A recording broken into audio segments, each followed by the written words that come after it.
Assalamu alaikum student, how are you? I hope you will be fine student. Today I will teach you parts of speech. Ajzae kalam, whatever we say or speak is called speech. जो कुछ हम कहते हैं या बोलते हैं उसे speech कहा जाता है या बातचीत यानी कि कलाम.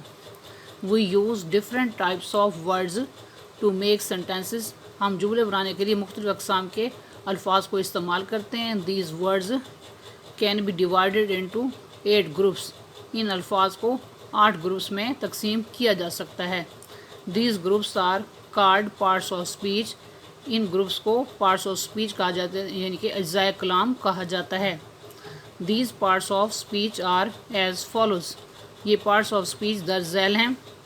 Number 1 noun, number 2 pronoun, number 3 verb, number 4 adjective, number 5 adverb, number 6 preposition, number 7 conjunction, number 8 interjection. Next noun and its kinds यानी कि इसम और इसकी अक़साम. नाउन मीन इसम.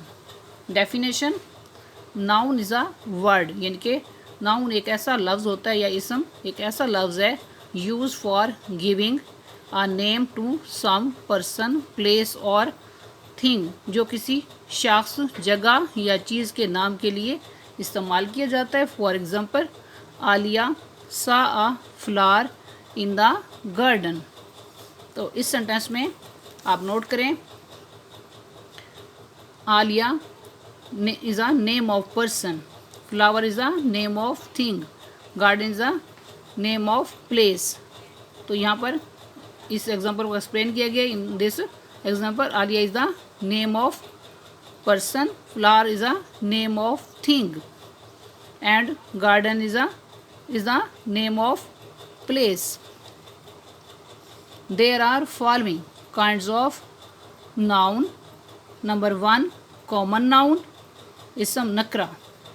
It is a noun which denotes general और कॉमन प्लेस पर्सन और thing यानी कि ये वो इसम है जिसमें किसी आम चीज़ जगह या शख्स के नाम के बारे में बताया जाए. For example man, city, chair, etc.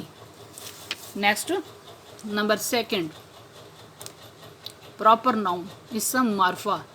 It is a noun that denotes one particular person place और थिंग यानी कि ये एक ऐसा नाउन या इसम है जिसमें किसी ख़ास शख्स जगह या चीज़ के बारे में बताया जाए या बयान किया जाए. For example Allama Iqbal, Lahore, the Holi Quran, etc. Number 3 material noun, इसम मादा. Definition it is a noun that denotes the matter or substance from which things are made यानी कि ये ऐसा इसम है जिसमें ये बयान किया जाता है कि जिस चीज़ से कोई चीज़ें बनी होती हैं, जिस मादे से या किसी चीज़ से कोई चीज़ बनाई जाती है या चीज़ें बनाई जाती हैं. For example gold, silver, would, etc. Number 4 concrete noun. A concrete noun is the name of some physical being यानी कि concrete noun ये जो है ऐसी चीज़ों का नाम होता है जो कि ज़ाहिरी वजूद रखती हैं. We can see and touch the things यानी कि हम उन चीज़ों को देख भी सकते हैं और उनको छू भी सकते हैं. For example a piece of paper, a glass of milk, etc. Number 5 abstract noun. It is a noun ये वो इसम है that denote some quality, state और एक्शन जिसमें कोई क्वालिटी बताई जाए, कोई हालत या कोई एक्शन, कोई काम बताया जाए. It has no physical existence इसका कोई ज़ाहिरी वजूद नहीं होता. फॉर एग्ज़ाम्पल क्वालिटी में जो है एग्ज़ाम्पल होगी bravery, wisdom, honesty, etc. State में एग्जांपल है life, death, poverty, etc. Action में एग्जांपल है laughter, theft, hatred, etc. Number 6 पर है कलेक्टिव नाउन। कलेक्टिव नाउन इसम जमा। It is the noun that denotes a group of similar things considered as one complete whole. एक जैसी चीज़ों का ग्रुप जिसे एक तस्वर किया जाए, इसे हम कलेक्टिव नाउन कहते हैं या इसम जमा। For example team, army, class, etc. Next number 7 countable noun. It is a noun that can be counted easily.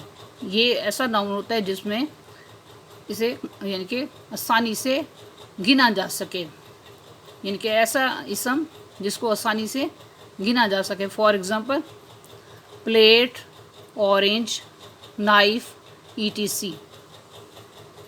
Next number 8 uncountable noun. The noun which do not tell the number of things. यानी कि ऐसे noun ऐसे अस्मा जो कि चीज़ों की तादाद ना बताएं, बट गिव क्वांटिटी, लेकिन उनकी मिकदार बताएं। When made are known as uncountable noun. इनको अनकाउंटेबल नाउन कहा जाता है। For example sugar, water, salt, ETC. Next number 9 compound noun. The words which have a short hyphen between them. यानी कि ऐसे वर्ड्स जिनके दरमियान शॉर्ट हाइफन मौजूद हो और they are linked without hyphen, या बगैर हाइफन के आपस में जुड़े हुए हों। These words or group of words are known as compound noun. For example mother in law, teaspoon, side table, ETC. Next number 10 singular noun.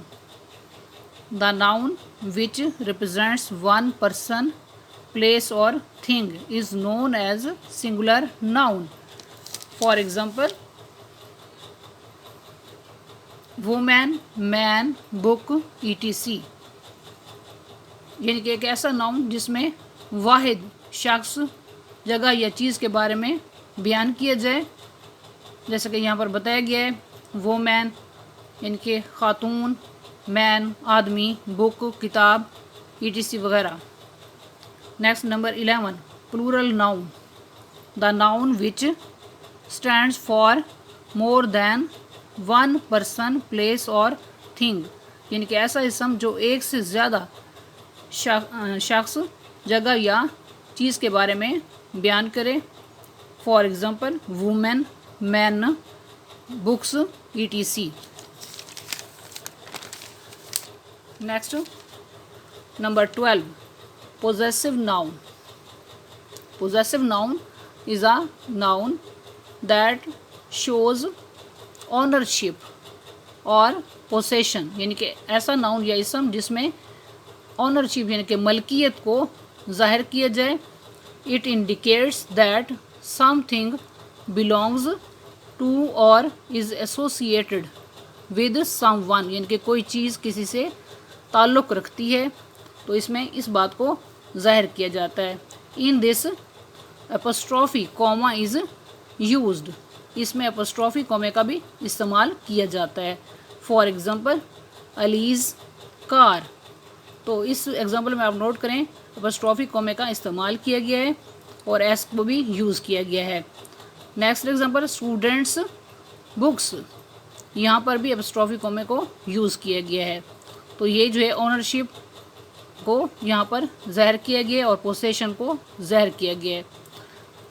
तो इस एग्जांपल में जो है एस का इजाफा है क्योंकि जो नाउन है वो सिंगुलर है, अलीज़ कार। और जो सेकंड एग्जांपल इसमें प्लूरल है, नाउन जो है प्लूरल है और इसके साथ पहले से एस जो है मौजूद है, इसलिए यहाँ पर सिर्फ एपोस्ट्रॉफी कॉमे को यूज़ किया गया है और मज़ीद एस का इजाफ़ा नहीं किया गया। तो इन एग्ज़ाम्पल को आप अच्छी तरह से याद कर लें। I hope you will be understood this lecture. Okay, Allah Hafiz.